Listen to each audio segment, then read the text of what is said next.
Hello, everyone, and welcome back to GameStack Podcast right here on We Just Love Games Network. You're listening to episode 167, Three Based Friends, with special guest Rick McVick. Hello, Rick. How are you? Hi, I'm good. How are you guys? Doing good. Doing good. Excellent. It's nice to have you back on the show. It's nice to be back. I'm your co-host Venetron. Also joining us this evening is Shalene. Hello, Shalene. Hello. How are you, my dear? I'm okay. I'm actually doing pretty well today. I can't believe it.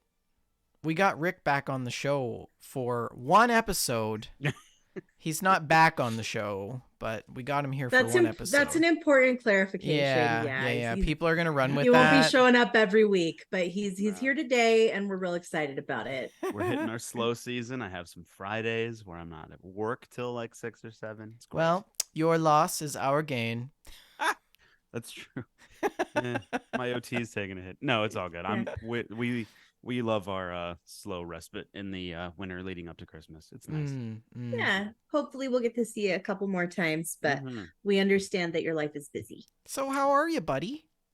Good. Everything's good and chaotic and wonderful. How are you guys?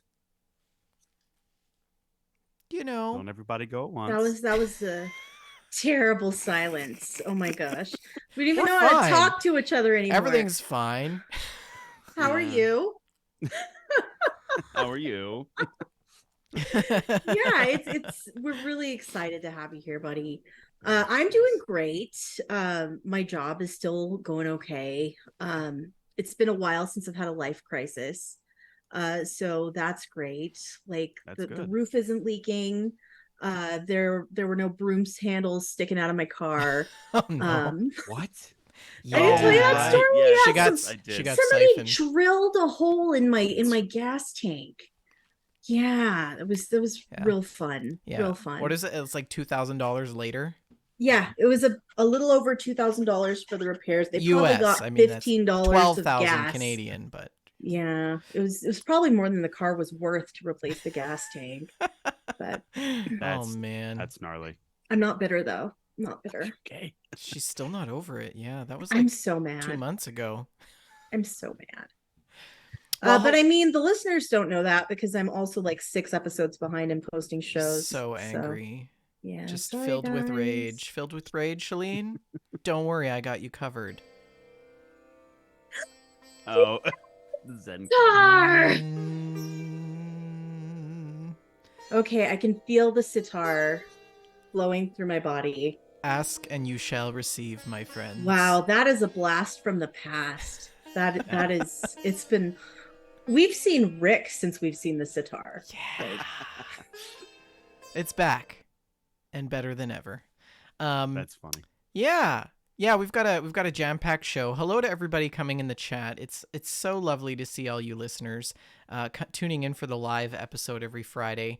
Hope you guys are all comfy and you got your snacks and you're ready to roll. The show is sponsored by Oak and Crow Coffee. If you head on over to oakandcrow.com, you can pick up a bag of We Just Love Coffee blend, and $2 from every purchase of that bag goes to the Children's Miracle Network.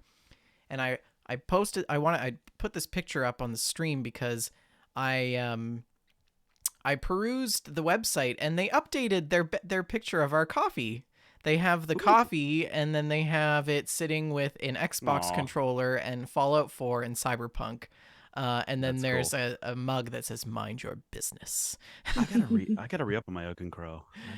I've been out. So head on over to Oak and Crow. $2 from every purchase of that blend goes to the Children's Miracle Network. Don't forget to also tell your friends about the show. We love to have as many people as we can live on a Friday. But if you miss the show after the fact, that's okay too. You can always catch it on all of the various podcast platforms that we post to. And if you still want to be more involved, you can join our Discord community, and Shalene will tell you how we do that. You can join our Discord community by visiting our Twitch page over at twitch.tv/We Just Love Games. You can click that link that's right below us. That link is live whether or not the show is, and we hope you'll do it. Join the community. Mm-hmm. You'll be happy to know that I created a challenge channel in the Discord because, people wanted that. So we now have a GameStack challenge channel. Check that out in the Discord. So are we going to separate screenshots and stories from challenges as show segments? So post screenshots and stories as you normally have in the screenshots and stories channel.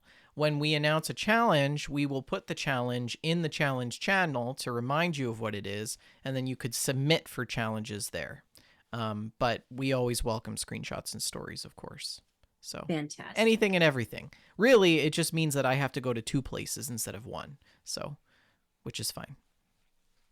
Yeah. So that's new. That's pretty much it. You know, Discord's humming along. People are posting their stuff.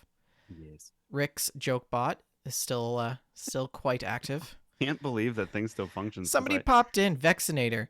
I haven't jokes, and it was like, why couldn't the lifeguard save the hippie? He was too far out, man. Oh, that's just pretty good. That's I haven't knee slapper. I haven't updated that stinking server in months. Yeah, I think the joke bot is the only one that still works. I mean, if it was That's broken, funny. You would hear about it because the people sure. demand, like, if Shalene didn't get her horoscope, heads would roll. No, the horoscopes haven't worked in ages. Oh, no, that stopped working like immediately after I fixed it. Yeah, it was like 2 weeks after he built the functionality in. Yeah, Salt on the wound there. Sorry. I think the app that I was, or the API that I was using, decided to not function anymore, so I kind of gave up on that. Yeah, I think you couldn't find a way to do it without having to pay money. Yeah. And shocking. We don't need to do that. Shocking. Free psychic advice. We'll wait and steal the rules. Yeah. Excellent. Well, we do have a lot to talk about. We've got some news. We've got some stocks, update on the stocks, some gameplay, mail stack, screenshots, and stories. We're going to cap off the rest of our extended challenge from the last episode. And then, of course, we have all of our gameplay to get through. So let's hop into it with this just in.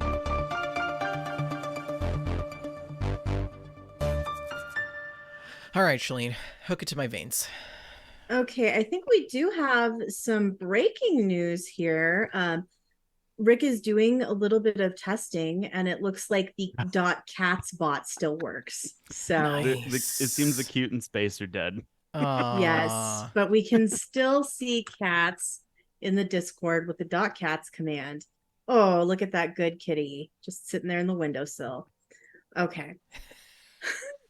Great. The lobby's going to be full of cats again. We're going to have to issue a public service announcement. Yes. But moving along to the actual gaming news, as always, shout out to Joseph Tao. We really appreciate you putting together the news for us every week so that we don't miss a thing. And we are going to start off. I actually haven't had time to read through too much of this, so we're going to be discovering it together. And I can't get this. Okay. The link works now. The Game Awards nominees for 2023 have been announced. So to just roll through this is in a GameSpot article by Jason Finelli. For Game of the Year, we have the following nominees: Baldur's Gate 3, Alan Wake 2, Spider-Man 2, Super Mario Brothers Wonder, Legend of Zelda, Tears of the Kingdom, and Resident Evil 4. This is all over the map. I mean, okay. Resident Evil 4 should not win Game of the Year because it's remake. And I think though it's going to be between Alan Wake 2 and Baldur's Gate. Alan Wake is free on Game Pass, I think, and I really should give that a shot. I tried playing Alan Wake 1 this week, and I got scared and I uninstalled it. Is that part of our survival? I made it like Sundays? 10 minutes in. No, I actually played Alan Wake with my own hands. Is that how we talked? Because I know that like we discussed Alan Wake before. Yeah, I played Alan Wake and I adored it. So it's basically it's the video game version of a Stephen King novel. Right. Yeah. So these are, sorry, Shalene, these are the Game of the Year nominations that you're sharing? Yeah, Game of the Year, we've got Alan Wake 2, Baldur's Gate 3, Spider-Man 2, Resident Evil 4, Mario Brothers Wonder, and Legend of Zelda: Tears of the Kingdom. Okay. I just don't think that. I mean, have you played Resident Evil 4? Well, I mean, like the new one. Yeah, no, I haven't. I mean, just maybe it's amazing. I'm sure it is, But does a remake deserve to be Game of the Year? I I mean, know. No. it's No. not an original I thing. hope, I secretly hope, well, I mean, I'm hoping for like Zelda or Super Mario Brothers Wonder because that's my thing. But I really think Baldur's Gate should probably take it home, It's been taking Alan it by, Wake. it's been taking the Yeah. gaming world by storm. For really. me Yeah. personally, my game of the year was definitely Tears of the Kingdom, but I'm not sure that would be the case if I had taken the time to play Baldur's Gate 3. Make a mental note of that, chat, because when we have the Stack Awards, and Shalene says my game of the year is something. I don't know. The only thing I've really Stray. played is the Zelda Stray. Stray was years ago. My game of the I year had is Stray. I had planned to do Stray for my challenge entry, but then I didn't do any challenge entry. But it would have been Stray. I was gonna ask you. You did submit some screenshots that are applicable to this week's challenge. Do you want to save them? You know what? Go ahead and put them in screenshots and stories. Okay. Yeah. They're already in there, so I just thought I'd ask. So let's go through some Anyways, of the other next. nominations. Mhm. Best Game Direction: Alan Wake 2, Baldur's Gate 3, Spider-Man 2, Super Mario Brothers Wonder, and Tears of the Kingdom. I feel like game direction, the Nintendo titles being on there seems a little odd to me. That's a little bit. Yeah. Bowser's at it again. I don't know. There is a lot of stuff game in Super direction. Mario Brothers Wonder that they broke with tradition. Really? Sure. Mhm. Okay. It's like very different. Yeah. I don't know if as far as like Zelda's concerned, I don't know if direction is necessarily something that like do mechanics like that doesn't really mechanics don't really like make the direction of the game. When I don't think about direction, I think Like about the story. Yeah. And So Zelda is kind of like glorified.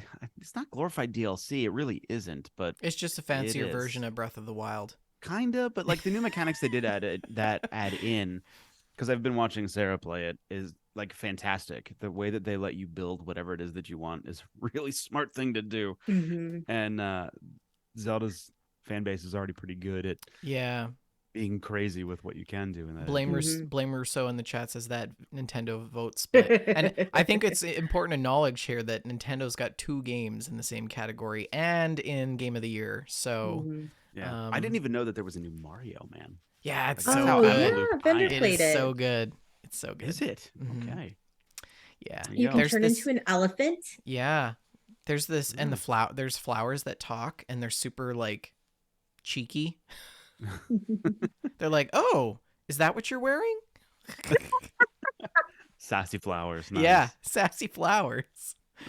Anyways, next category. Best Narrative. The nominees are Alan Wake 2, Baldur's Gate 3, Cyberpunk 2077, Phantom Liberty, Final Fantasy 16. These Roman numerals are out of control. I have to take time and count. Numbers, guys. Marvel's Spider-Man 2. I feel like if Alan Wake doesn't walk away with this one, I'm gonna be surprised because like it's supposed to be like a visual novel. Yeah. Right? I will say though, the amount of love I've seen for Phantom Liberty, I have not personally played it yet because Starfield. It's been crazy to see that turnaround happen with Cyberpunk. It's been insane to see that game go from everyone's crap list to like, oh, it's the best game in the world. It's not quite a No Man's Sky level of turnaround, no, it's not, but it is comparable in a way. It's like one of those like sitcoms where like somebody like horrible dies and at the funeral someone's like, man, that guy sucked, and they're like, don't you utter a poor word about that honorable man. And you're like, about my ex-husband. You know, if Cyberpunk was really good at the start, would they have released Phantom Liberty? Oh yeah, I think that. You think they still would have, or was Phantom Liberty like a, you know, we're sorry, we must redeem ourselves? Yeah, I think it was free. No, it wasn't free. I don't think it was. No, it was like $30. I'm sorry. Yeah, I don't think it was. Sorry, I think it was definitely planned. That's one that I'm gonna try to pick up on like Christmas sales. Mhm. is I Phantom genuinely Liberty. think that the only reason we're getting one DLC is because it did so poorly at the beginning. Yes, I agree I with do that. think that, but I think there would have been I'm more. glad I Yeah. waited. I'm glad I waited to pick up Cyberpunk for like $10 because I really enjoyed it. I thought it was really good. And I It's- played it like what, a year later? That's my Mhm. strategy now. Yeah. And I'm never Just play I'm the never game the next year. disappointed. I'm never disappointed. I'm like, "Hey guys, They you get see the this bugs new out. game?" And you're like, "Yeah, it's been out for like 9 months, but I've It's already a played it smart 9 strategy, times." though. It's a smart It strategy really is, Venter. because, like, you're not beta testing these games. You're not paying top dollar to beta test these games. You're getting them for cheap after they're done. After they're better. Yeah, and technically, in my opinion, the full release of Cyberpunk 2077 was when Phantom Liberty came out. Yeah. And they You had know the 2.0 what? You're not You're wrong. release. right. You're You're not wrong. absolutely right. Everything before that was absolutely paid beta testing It was. situation. Yeah. Ugh. I will say the Anyways. new perk tree is confusing as all get out. I need to try that game again. Maybe I'll like it this time. It's so good, but the driving is so bad. It's still so The bad. driving is terrible, but it's really good. It really is.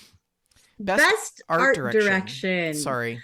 Just Alan kinda Wake stole that from you. 2, Hi-Fi Rush, Lies of P, Super Mario Brothers Wonder, The Legend of Zelda Tears of the Kingdom.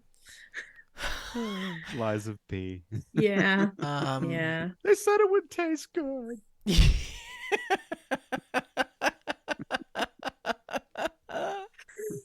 Oh my gosh. Remind me again Oh. why I missed you. Oh wait, that was it. That was it right there. Lies of P. I gotta look this up because it. Yeah, it's like a Souls-like about Pinocchio. What? Like, yeah, That literally took a it's turn. Pinocchio. Yeah, it did. I And wasn't expecting that at all. I think like I want to say I heard that Geppetto was the villain. Oh, look at this hat. Look at this lady's hat. Oh, you missed it. It That was a good smirk was hat. cool. It was a good hat. Okay, so for the audio folks, we're like scrubbing swiftly through the This has the got trailer the for Lies council of P. vibes for me. Oh, it's very steampunky. I like that. It looks That's a good. little like Dishonored in terms of the art style, Mhm. just a bit. Mhm. But the gameplay is not Dishonored at all. Well, Okay, so I think this is our boy Pinocchio, who is I'm sorry. I just like nixed that. I was like, Uh, next. the role of Pinocchio will be played by Timothée Chalamet. Timothy. Timothy. Nestlé Toulouse. Present. Oh my gosh. Best score and music. Alan Wake 2, composer Petri Alonko. Baldur's Gate 3, composer Borislav Slavov. Final Fantasy 16, composer Masayoshi Soken. Hi-Fi Rush, audio director Suichi Kobori. And The Legend of Zelda Tears of the Kingdom, composed by Nintendo Sound Team. I see they really like to recognize their people there. Yeah. Yeah, it's Nintendo the sound team. Best audio design: Alan Wake 2, Dead Space, Hi-Fi Rush, Marvel's Spider-Man 2, and Resident Evil 4. I'm really, it fascinates me that 3 of the titles on this list are horror games because It's important. sound is so important to a horror game. So important to setting the scares. Yeah, it's important also to recognize that Alan Wake has been in every category so far. Pretty I much, really need to play yeah. that game. I need to fast track my route to Alan Wake 2. I decided to play Control first, and then that ended up in this big old scenario, and I haven't played Control. No, never mind. Continue. Best performance: Ben Starr from Final Fantasy 16, Cameron Monaghan from Star Wars Jedi Survivor, Idris Elba from Cyberpunk 2077 Phantom Liberty, Melanie Liberd from Alan Wake 2. They are again. Neil Newbon from Baldur's Gate 3, and Yuri Lowenthal from Marvel's Spider-Man 2. I mean, Cyberpunk, man, you're going up against some pretty hard competition. I know, but it's Idris Elba. It is Idris Elba. It is, right? That's It what is makes Idris me Elba. think like they actually might have a chance. Who's gonna say no to that guy? His I mean, look, size, his looks. right? Did I ever He's tell staring you into your that soul. this I one time know. I had a You can dream say that my anything. mom married Idris Elba and he was my new stepdad and they were so happy That's together. so cool. So like ever since then, I You consider just Idris Elba my stepdad. I really hope that he hears that story someday because I feel like he would like love that. Yes. Or be Whenever he really has creeped a out. It's movie a out, fifty-fifty shot. mom and I watch it because that's gonna be my future stepdad. uh, Definitely creeped out. He's definitely gonna be creeped out. He'll act like it's sweet, and then when he turns around, it's like, Restraining order. get her out of here. Oh my gosh. The innovation and accessibility nominees are Diablo 4, Forza Mm-hmm. Motorsport, Hi Mm-hmm. Fi Rush, Marvel's Spider Man 2, Mortal Kombat 1, Street Fighter 6. These are Interesting that all two fighting games are facing off against each other. not surprising Yes. though, Yeah. because the amount of dexterity that you need to play those, right? Mhm. Yeah. Very interesting. I wonder There what are it is that nominate, like what kind of hardware, what did they do in their games that made it easier? So for Forza, as far as accessibility is concerned, there's a lot of assists and driver aids that let people who have very low motor function able to play the game. Mhm. And I think that's what they're going for. And Diablo, my wife and one of our friends was talking about it. I forget it now, but there is so many options to make that game accessible to anybody to play that game Yeah. on controller or PC. Great. And so that's kind of what they're going for here is like accessibility, not so much in hardware, but like, like letting people who maybe uh, Right. disabled People in who some would way. struggle People who would normally otherwise. just shy away from these games can now play them. Yeah. Yeah, that's That's good. a wonderful thing. Mm-hmm. Games for impact. This typically tends to be games that somehow raise awareness of an issue or a marginalized group. Don't Nod games like the Life is Strange series tend to pop up in this category. Yeah. This year's nominees: A Space for the Unbound, Chance of Sinar, Goodbye Volcano High, Chia, Terra Nil, and Venba. I really want to play Venba.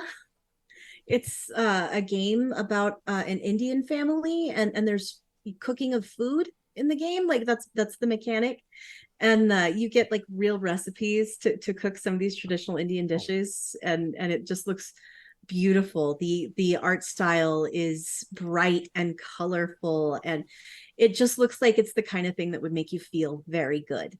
So that's definitely on my list of things I want to play. Not really familiar with many of the other titles. Never heard of any of them. Best ongoing game: Apex Legends, Cyberpunk 2077, Final Fantasy 14, Fortnite, Genshin Impact. I feel like it's kind of a crime that No Man's Sky is not on the list again. I feel like it still belongs there. But No Man's Sky just got a Golden Stick Award, remember? Yes, What's it did. Golden Stick Award? The golden I'll joysticks. show you. Golden Joystick Award, sorry. Oh, okay. I was like Freudian slip there, I think maybe. I was thinking like someone gave him like a. I'd be happy if Cyberpunk took this home, but Final Fantasy, aka the MASH of video games, is definitely. That is such a fair comparison. You oh mean my like, gosh! Mary, like MASH, like the romantic game you would play in elementary school, right? No, MASH, Not like the longest MASH, running drama. Yeah, the show. Hawkeye The show. Pierce, Oh, okay, all right. Yeah. How do you get to MASH from Final Fantasy? Because MASH went on for years and years and years and continued to be good through all the 57 years that it ran. She's fighting her corner on that one. No, I love MASH. I just didn't get the correlation there. I thought maybe because you meant like Final Fantasy is all about romance and triangles and stuff, that like it was like that game MASH you played in elementary school. Yeah, which I forget what. That's a reach, dear. That's a reach. No. We didn't play games in elementary. I went to a Catholic school. There were no games. No, I know I what think you're I talking had a about. At Slinky, least but I you know straightened you it. do the so- folds of paper, and it's Yes. like Yeah. it's like a fortune telling device. It's yeah, Oh. tiny divination for tiny children. So so Genshin Impact. I know Sarah plays that a lot, and they do that. That company keeps up and tries to make that game like they Hmm. do a lot of work for that game. I Yeah. can see that one also. Well, one of my High in coworkers is running still for it. playing Apex, so Mhm. I don't know anything about it. That's Yeah, it's just a literally all battle I know royale. about it. I got a I coworker who can't, plays I it. can't believe Fortnite is still there. Like, haven't those kids grown up yet and like moved on to They something less have. lame? It's their kids that are now playing it. They need to be stopped. Mm-hmm. Did you hear Mhm. that That's they're all. advertising fossil fuels now in Fortnite? Yes, we Huh? reported on that a few shows ago. It was wild. Was it like what? They are Shell using Corporation? Yeah, Shell's running like ads in Fortnite. Yeah. Big Oil is using Fortnite influencers to be like, hey, climate change isn't so bad, huh? Let's This is gas up hilarious. those cars, guys. Come on. No, really? Serious. Yeah. Shalene and I talked about Yes. it for at least 15 minutes. we We were were like, They're this so is mad. wrong. We were They're waste- so mad. Those companies are wasting so much money because no one's gonna care. It was Anyways, wild. That's It was wild. gnarly. That's crazy. Best community support. The nominees are Baldur's Gate 3, Cyberpunk hey, look at that. 2077, Destiny 2, Final Fantasy 14, and No Man's Sky. There you go, Shalene. Yes, good to see Eowyn Sky getting a If Sean getting Murray a does not get nomination there. this, if he does not get this, like I feel like he should at least get an honorary award for this category because Best independent game: Cocoon, Dave the Diver, Dredge, Sea of Stars, and Viewfinder. I think that all of these games looked amazing. The only one that I've personally played is Dave the Diver. But I have heard that Dave the Diver was made by a developer that's like owned by a multinational conglomerate worth millions. So I'm not sure that qualifies as indie, but it's a dang good game, you guys. If you haven't played Dave the Diver yet, you definitely should. I'd like to give Cocoon a run. I It did looks good. I did watch some Dredge gameplay when I was I want to play Dredge. when I was trying to decide whether or not I wanted to play it, and the art style is cute. Yeah. I also really want to play Viewfinder, and I've heard good things about Sea of Stars. 4 Mile pops into the chat. Man, I almost missed Rick Night. Can we have a sideshow and call it Rick Night? Rick Knight. Gotta pay extra for that. Oh, I that's feel so like funny. Rick Knight is like your stripper name. Like, oh my gosh! I can't Brock talk in the right now. I chat gotta go. says, It's we Rick Night." cannot miss Rick Night.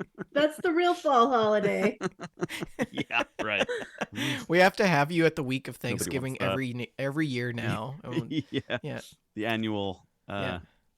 Rick Knight Happy episode. Rick Night. The best debut indie game: Oops. Cocoon, Dredge, Pizza Tower, Venba, and Viewfinder. Best mobile game: Final Fantasy VII Ever Crisis, Honkai Star Rail, Hello Kitty Island Adventure, Monster Hunter Now, Terra Nil. Best VR AR game: Gran Turismo 7, Humanity, Horizon Call of the Mountain, Resident Evil Village VR mode, and Synapse. I feel like this one's going to be between Horizon and Resident Evil. Because I don't know if you've seen the VR gameplay for Horizon, but it's like incredible. Oh. And Rick, I think you played Resident Evil in VR, didn't you? Resident Evil 4, which was okay. not a Not the remake. It was the Village. OG in VR, but not Village. That would be kind of creepy. You have played Village just normally though, right? Yes. Have you touched that game at all? I played the first couple hours a couple of times. It's real scary, and what I need is for you to play this game for me, Rick. I'm gonna have to because there's a moment in this game that I just want. You gotta be on camera. You gotta be. It is Okay, I'm fine with that, but I need you to play this game Of for me course, because I yes, can't I will do it. play it. I can't It's do just gonna it. be a It's too Shalene scary. reacts That's and fine. screams a That's lot. fine. That's gonna I be will be the willing to be on camera for this. great. Because I it's a cool game. I want to see the game, but I'm Great a big game. sissy and I can't. You are. So we must revive Survival Horror Sundays, We're and gonna if you're have to. busy Sundays, we'll reschedule it. But we're still going to call it Survival Horror Uh, Sunday. I don't. I think the rest of the Sundays for the year are probably gonna be pretty chill, which is Really? great. Because the last like month and Wow. a half, this is my first free weekend since Rest of the year, August. Shalene, that's like 6 weeks. I know. Yeah, And we're gonna have to three burn of through this three game. of those weeks are Christmas. So You're right. Yeah. Oh Like, crap! Yeah. All right. Well, I'll make it work. maybe we can make some time and I get this hate squeezed to be a in. realist here, but Stop it. How dare you? he's trying to sell you a lemon. No, I forgot. Like He's I don't. trying to sell me a oceanfront property in Arizona. In Arizona. Yeah. Yes. Doesn't come with what's his name? George Strait. George Strait. I was thinking Yeah. What? Travis Tritt. Oceanfront property in Arizona. You know, that one. How many? So I have two things. First of all, holy categories, game awards. Yeah, we still have like 12 That's- more to go through. Yeah, we And probably okay. Let me burn through we these. can get rid of these sports things, but okay, let's get through this because there's something Best I've action just game: noticed. Armored Core 6: Fires Ah. of Rubicon, Dead Island 2, Ghost Runner 2, Hi-Fi Rush, Remnant 2. This will be interesting. The Dead Island trailer was awesome. It was. It was awesome. Best action adventure game: Alan Wake 2, Marvel's Spider-Man 2, Resident Evil 4, Star Wars Jedi Survivor, The Legend of Zelda Tears of the Kingdom. What is Jedi Survivor doing on any nomination list with the disastrous way in which it launched? Yeah, What the heck, you guys? What the heck? it was a good game, but yeah, Yeah. it was bad. That's just, it's not right. That's like, I mean, Oh yeah. we love New Vegas, but it was not the game of the year that year. Didn't they still release a GOTY version? They did. Bethesda will find any excuse. Like they will make their own publication to name it game of the year. It was the game of the year in my heart. In Todd Howard's house, it was the game of the year. Okay, best RPG: Baldur's Gate 3, Final Fantasy 16, Lies of P, Sea of Stars, Starfield. Best fighting game: God of Rock, Mortal Kombat 1, Nickelodeon All-Star Brawl 2, Pocket Bravery, Street Fighter 6. Best family game: Disney Illusion Island, Party Animals, Pikmin 4, Sonic Superstars, Super Mario Brothers Wonder. I'm just scrolling down to see. Yeah, we can leave off some of those at the bottom. Best sim strategy game: Advanced Wars 1 and 2, Reboot Camp, Cities Skylines 2, Company of Heroes 3, Fire Emblem Engage, Pikmin 4. Best sports racing game: EA Sports FC 24. I don't even know what sport that is. What kind of sport is that? I'm gonna guess that's like motorbikes. EA They Sports just- I don't know. FC, that's soccer. Okay, soccer. Oh, sports. Okay. Okay. F1 23, Forza Motorsport, Hot Wheels Unleashed 2, Turbocharged, The Crew Motorfest.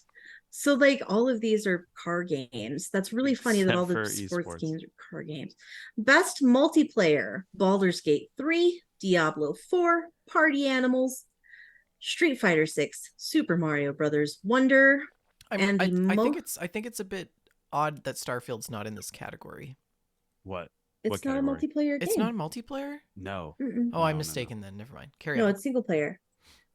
Most anticipated game: Final Fantasy VII Rebirth, Hades 2, Like a Dragon: Infinite Wealth, Star Wars Outlaws, Tekken 8. And that's where I'm going to leave it. The rest of these things are esports and content Trash. creators and stuff we don't care about. Except best adaptation, in which Last of Us is on there, and I hope they win it. Oh, I skipped that entire category, didn't Yeah, I? you did. No, you did. Did we?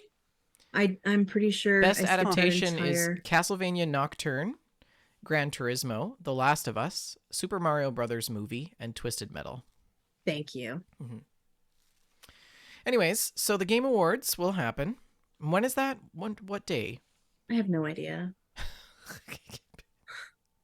We click back through this article and see if it says. If we look on their website here, it'll probably...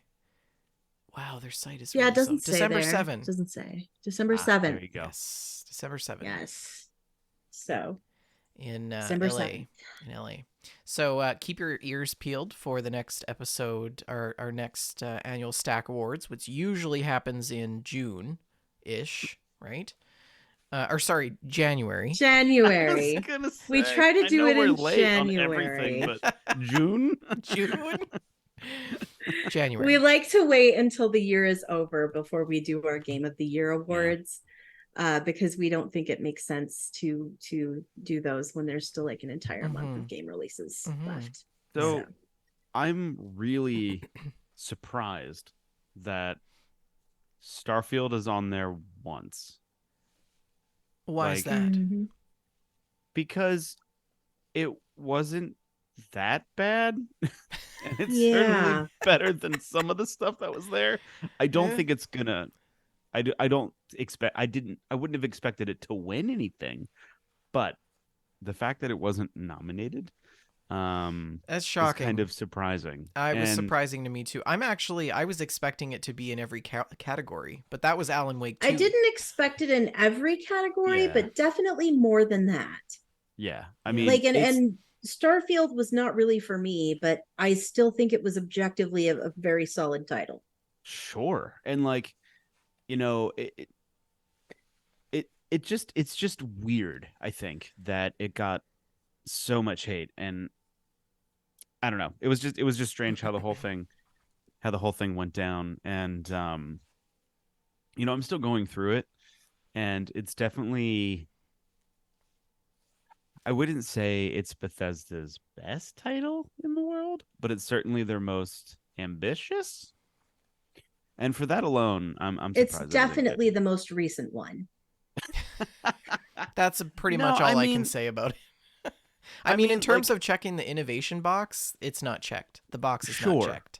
Sure. Yeah. But the box clipped through some of the scenery. But I think, you know, they missed the mark on some things, but there's other bits that they did, I think, a very good job of. And yeah, I just was surprised it got snubbed so hard. That was weird. Yeah, I was a bit surprised by that too. I was like, wow, Starfield only made one friggin' thing. I would have expected it more. And it's not even going to win that category. Did you see this meme? Definitely not. Did you see this meme on Reddit? Worst game of the year? What was it? People have Starfield, Redfall, Forspoken, and the Lord of the Rings Gollum. Okay. It's really unfair to put Starfield on there, even as a show. I don't understand what people were expecting. This is just community made, right? This is sure. Right? Yeah, this is a joke. This is a meme. Sure, but like comparing it with Gollum is harsh. That's pretty harsh. So harsh. Even Redfall, which is Dreadfall. Nice. I think that's the first Dreadfall joke I've heard. That's really good.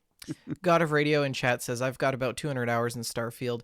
There are problems, there are shortcomings, but in general, it is a very well made game. So I was surprised that it didn't get more nominations. Yeah, agreed. Yeah, like, you know, my biggest criticism with Starfield really is just the lack of ability to be evil. And, you know, if you really think about it, Bethesda's aim in a lot of their decision-making choices in games has really shifted away from evil choices. Yeah, we saw that in Fallout 4 very, very starkly. It was 3 ways of saying yes. Yeah, and I don't know if that's just kind of...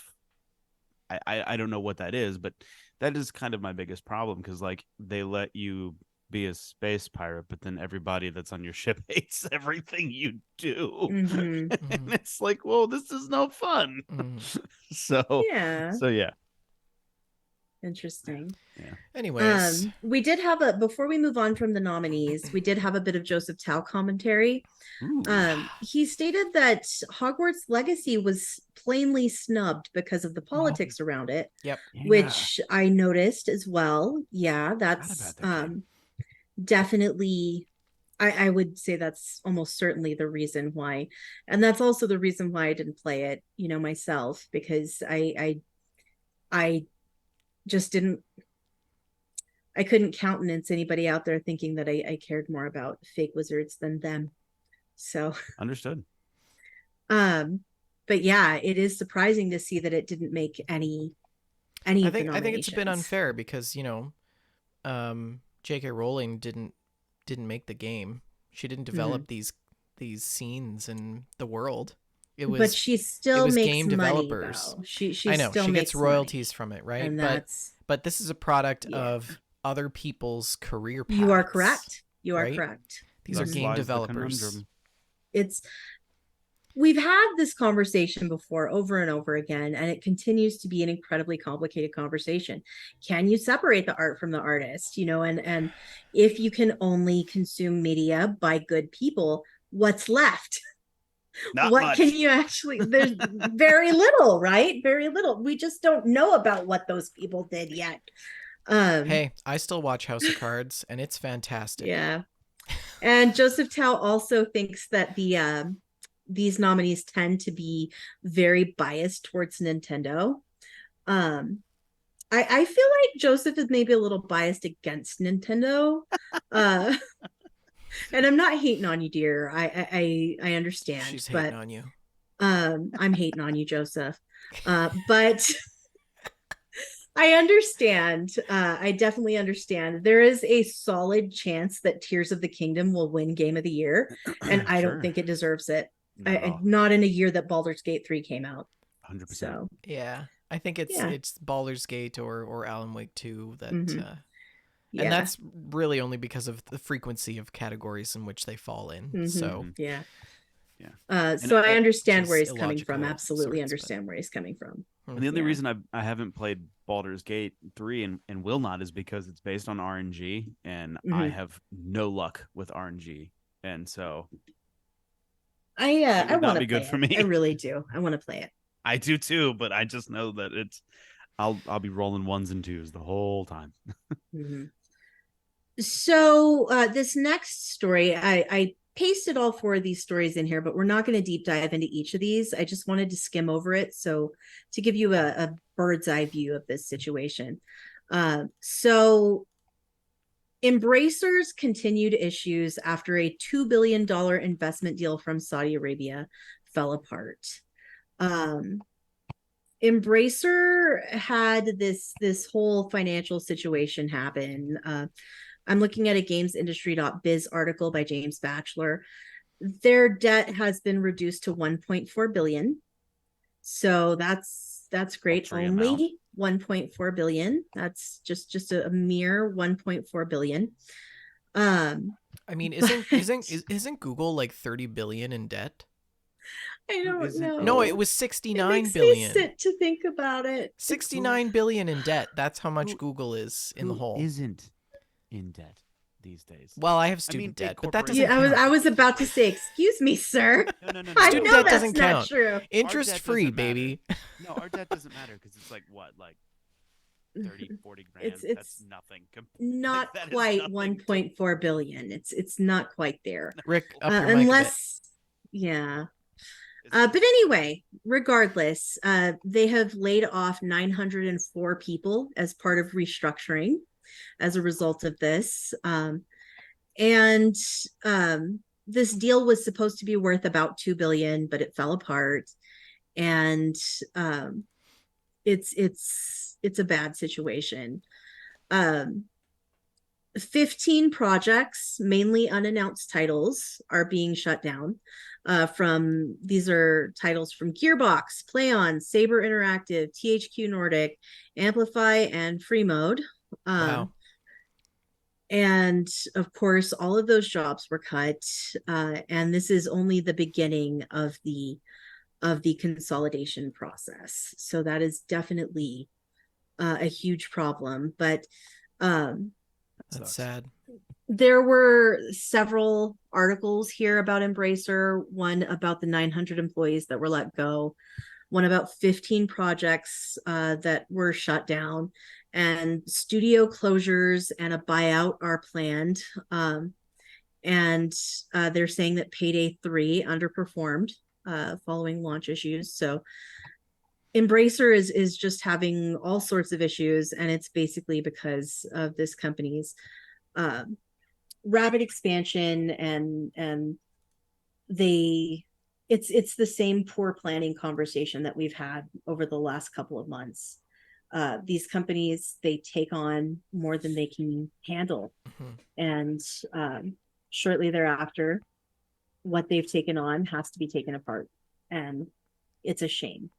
I hate to see this, and I wish nothing but the best for all of these people who lost their jobs, and I hope that they find a better, more stable opportunity. And frankly, I don't understand why anybody is staying in game development at this point, because it is such a volatile career path. And I guess lack of job security is disgusting. It's disgusting. And I feel like the devs need to unionize. Well, I mean, this is still the aftermath of the pandemic, right? Because a lot of these studios were acquired by Embracer back in like 2019, 2020, 2021. And so, you know, and we know during that time how exponential these companies grew during the pandemic and how popular video games became. Because everybody was staying home, right? And so, you know, you're spending more time in front of your computers, in front of your TVs, etc. But it is sad to see. I mean, like each of these developers, I'm just clicking through a lot of them, and, you know, Gearbox Publishing is like 30-some. Beamdog, which is a Canadian studio, is laying off 26 people. And, you know, it adds up. This is like hundreds of people, right? Yeah. Yeah, but you also got to think, I wonder how many of those people are going to get inspired to make their own studios or make their own games and stuff like that. So, or band together. I mean, we've seen that before where like we were just talking about that last week. Yeah. Hopefully this talent finds a better place. Absolutely. But you're right, Shalene, there is a problem. There is a problem. And I think a lot of these people that get laid off for a lot of them, maybe this is like the second or third time. Right. Yeah. And maybe they're just going to disengage and go into some other profession or other sort of subsidiary of what they're already doing. But, you know, because, I mean, development is pretty universal. But, yeah, I don't know. Well, our next article is also a grouchy article. The PlayStation Portal is already being scalped. It's sold out. And it retails at $199 US, and people are selling it online for $300, $350. It's very silly, very silly. So stop doing that. This is why we can't have nice things. What? Stop it. Who? Get some help. Who? The people who are scalping the PlayStation. Oh, I thought you were mad at one of us. I'm not mad at you guys. No, Rick, I was like, what did we do wrong? I know. I was like immediately apparently my mom voice is getting a little more refined. That was scary. I was scared. Yeah. Rick and I were like two dogs that got caught doing something bad or something. Nope. Still love you guys. We're still good. So, but play that for the scalpers. Maybe they'll feel guilty. Let people have things. Let people have nice things.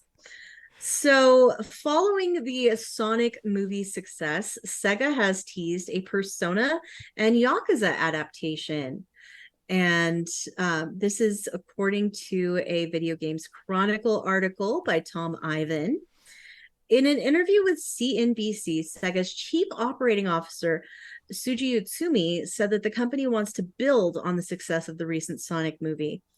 A quote from this gentleman: "We just revived Sonic in a big way, not only through games, but also, remember, movies and TV shows. And actually, Sonic is in Roblox too. And we're working closely now with Lego. So Sonic is reviving."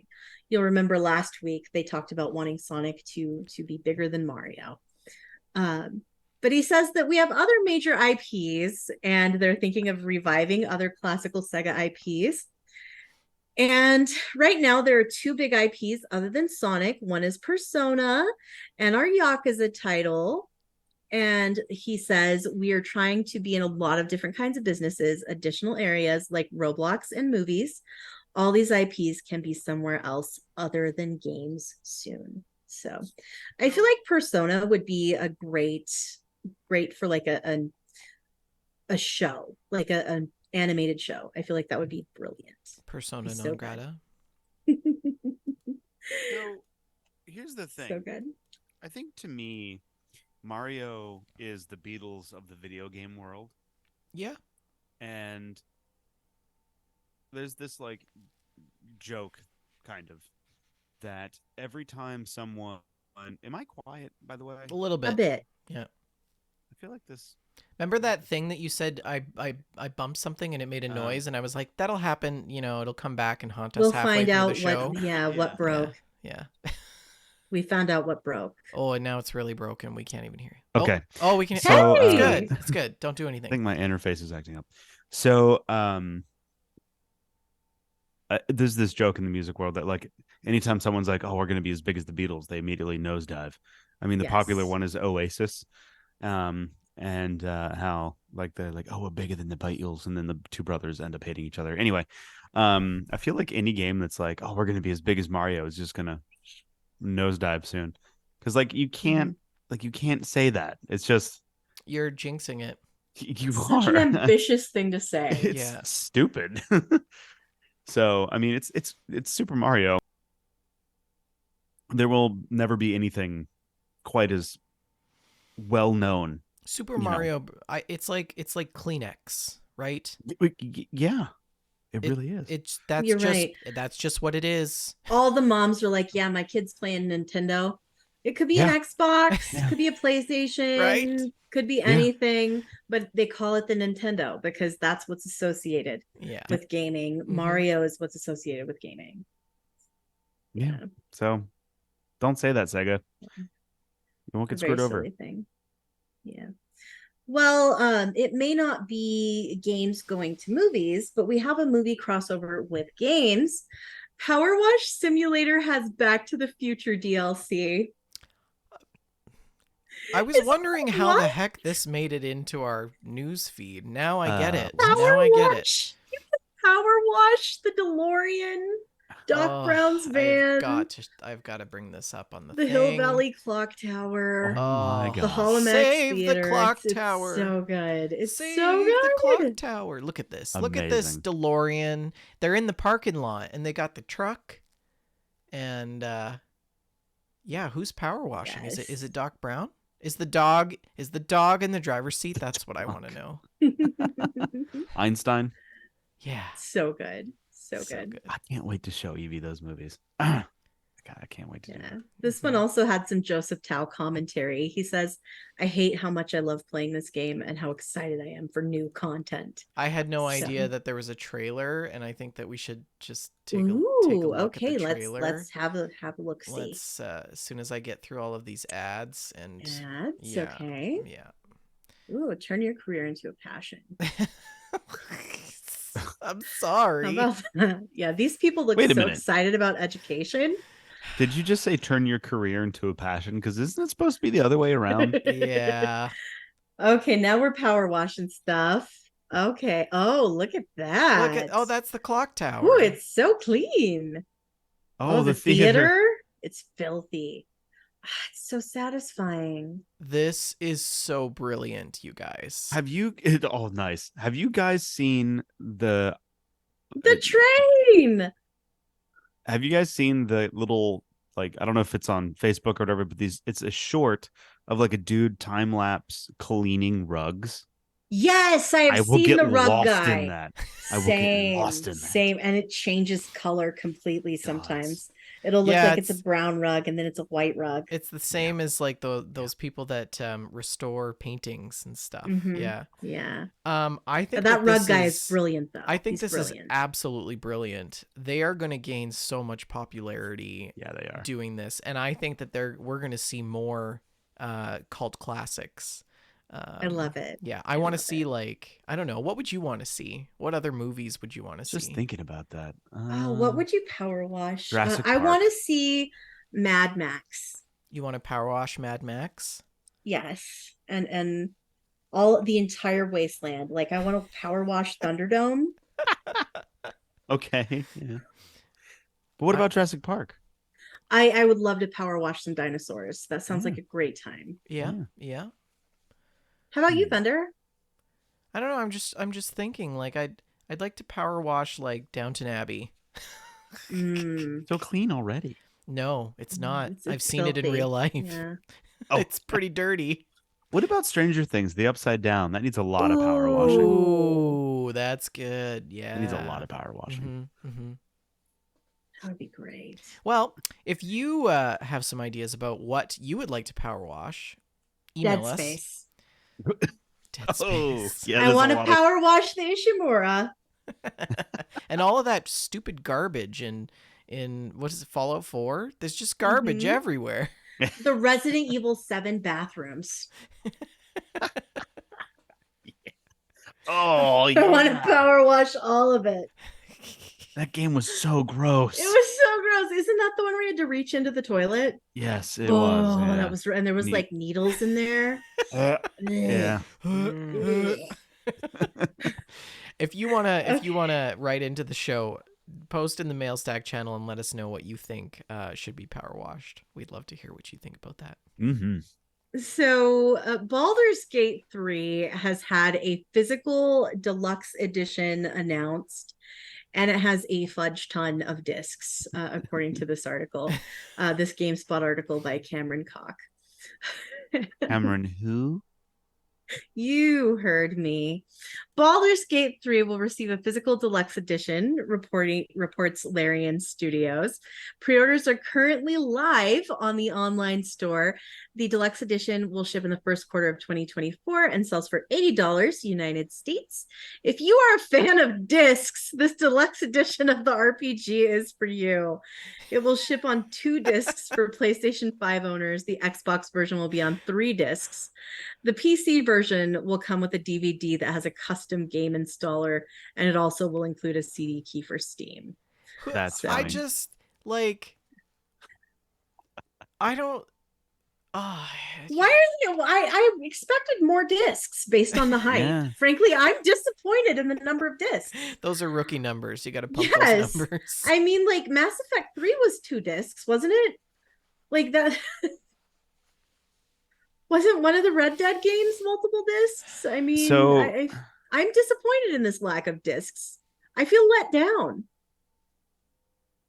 I'm looking at. So, I was looking at like what game was released with the highest number of discs, right? And this person was asking on Stack Exchange, Gotta be and like Myth or um, something. you know, GTA. Let's see here. Remember PS1 era 4 discs. Final Fantasy 8 9 had 4 CDs. So the answer is Phantasmagoria had 8, Black Dahlia had 8, and EverQuest 2 had 9 plus 1 bonus disc. I'm not surprised to hear EverQuest is on there. Yeah. So yeah, there you go. Well, in addition to the discs, this Baldur's Gate Deluxe Edition includes 32 stickers, a Mind Flayer poster, a Deluxe Edition box that looks like a tome, and a soundtrack that has 3 more discs. Nice. There's also 2 patches and a world map. So- Wow. Do you think that physical discs are gonna have a comeback like vinyl? See, Yes. Rick, if you came on the show more often, Yeah. we've had all of these conversations Oh yeah, like I'm 5 sorry. times over. But Yeah, yeah, but We're now we can happy to rehash have them them. again with you. yes. No, I'm trying to coax him back, Shalene. You gotta play. You gotta Yes. play into my hand here. You're right. You could have already been having these conversations with us, right? Thank you. Sorry. If only you had been here. If only you had been here. I don't know if discs are going to make a comeback, but we had Jessica Starr on the show, and I was making the case for cartridges. Bring back cartridges. Like this this USB stick right here, Rick, is 1 terabyte. You cannot tell me that you cannot fit all of Starfield on this. Huh? You could. Yeah. Multiple times over. Right. Bring back cartridges. Wait, did you say that thing was a terabyte? Yeah. Holy crap. That's big. Mm-hmm. Oh, they have Big like memory. 8 terabyte ones Itty-bitty now. space. It's crazy. That's gnarly. Yeah. You know what else is gnarly? Snoop Dogg announced that he's going to quit smoking. No. He announced this via Twitter. Is that an Onion article? He announced it via Twitter on his Twitter is where I saw it. And he asked for us, the public, to please respect his privacy during this time. I'm really wondering what this is going to mean, if this is something inspired by health concerns or something else, or if it's maybe going to be a lead into his new line of edibles or something. But that is not at all relevant to why we're talking about Snoop Dogg, because Snoop Dogg and his son are launching Death Row Games. This is a Los Angeles Times article by Sarah Parvini. And California has already got a lot of video game developers, and they're about to have another one. Snoop Dogg and his son Cordell Broadus will be creating Death Row Games. They want to help diverse creators publish content via Fortnite. Define diverse. Via the Fortnite creative tool. I would assume that they mean racially diverse and culturally diverse. Okay. Is what Fortnite. I would be expecting. Yeah, Fortnite's a whole platform now. It's more than just a game. Because like they said, like Death Row Games, I'm like, okay, are they like rehabilitating prison inmates to develop video games? Because I mean, they might be. It's like, I mean, Snoop Dogg was on trial for murder. That's a whole thing. He knows about that. Yeah. But it's really interesting, really interesting to me that he's decided to do this.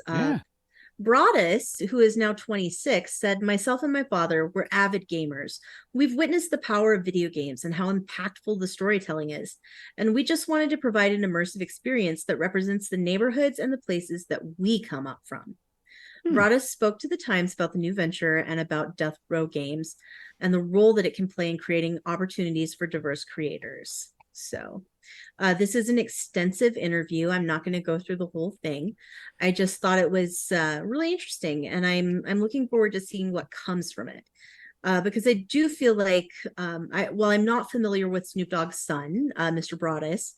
I do feel like Snoop Dogg has a very solid head on his shoulders. And I mean, you're laughing at me, but no, I just was thinking of all the people in the world that would be like, yeah, I'm not smoking weed anymore. I'm eating it. Like that. He is the kind of guy that would do that with like, these are my edibles. Sure. Why not? Yeah, that's fine. Yeah. No qualms here. I mean, we've got pot shops on every corner like Starbucks here. I'm really interested to see what comes from this. Yeah. Too bad it's all in Fortnite though. Yeah. Nah. I think I'm gonna have to install Fortnite because you don't have to. Yes, I do, and listen to why. Because they've created an Alan Wake 1 experience in Fortnite, and I'd like to see what that is. But you could experience Alan Wake 1 by playing the game. I've already played the game. Shalene's I want to see this. This is how it's going to happen. This is for science. This is how it's going to happen. Shalene's going to play Fortnite, and then like 2 months from now, she's going to be like coal rolling people as on her way to work in her giant vanity truck because she saw all the Shell ads. Yeah, that's exactly what's going to happen. I will be indoctrinated into 100%. the big oil family. Yeah. That's all I've got for the news. That was a ride, you guys. That was a ride. That was just like your new truck's going to be a ride. Yeah. Oi, okay. Let's talk about some stocks, shall we? Oh, shit. As As always, of course, these prices are in comparison to our previous week on the show. Sony closed out at $87.65 this week, down $1.71. Oh, sorry, up $1.71. Microsoft at $369.85, up just 18 cents. Nintendo holding out strong at $11.53, up 13 cents. Take-Two up $6.51 at $154.39. Ubisoft at $29.73, up 58 cents. EA up 92 cents at $133.70. Tencent up $1.88 at $40.95. And I just realized how funny would it be if 10 cent was up 10 cents? You know? That would be great. Yeah. One day, Shalene. Roblox Corp closed out at $37.91, down 51 cents. And that is GameStock segment for you. And Shalene, You've got mail. have we got any mail? We do. We have a new entry on the mail stack. We have all new bumpers and everything since the last time we've had Rick on. This is a journey of discovery for you. We've made some changes. This is new. Yeah. I like this. Yeah. There's sandwiches in the break room now. Oh, there's a break room? Been so many changes here at the studio. We also, we installed a spa in the back. Yeah. You know, you can get some treatments done. Thanks to Shalene. Yeah. She moves some funds around. Indeed. Move. Funds. Creative accounting. That's what I like to call it. Oh, so that's what you're doing these days. I see. We here at Indeed. GameStack and We Just Love Games Network do not embezzle. That's because we don't make any money on the show. It's because we've never monetized anything. Trust us, we'd embezzle if we could, but we can't. Yeah, we've never monetized. Wow. So. I gotta. Yeah, I I mean, gotta if you clip want to that. send us some money, then we can embezzle it. It'll be great. All right, Yes. what am I doing? I'm reading the news. No, the Okay. mail stack. Mail stack. I'm so used to news. I'm all flustered. Okay. This one comes from RTZ, who continues to be the MVP of Discord.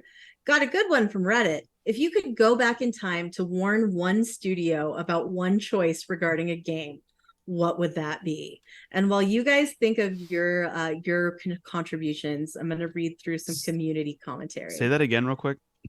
If you could go back in time, say you had that DeLorean, that Back to the Future DeLorean, you could go back in time and you can warn one studio about one choice regarding a video game, what would it be? And RTZ says, I'll start with a generic one.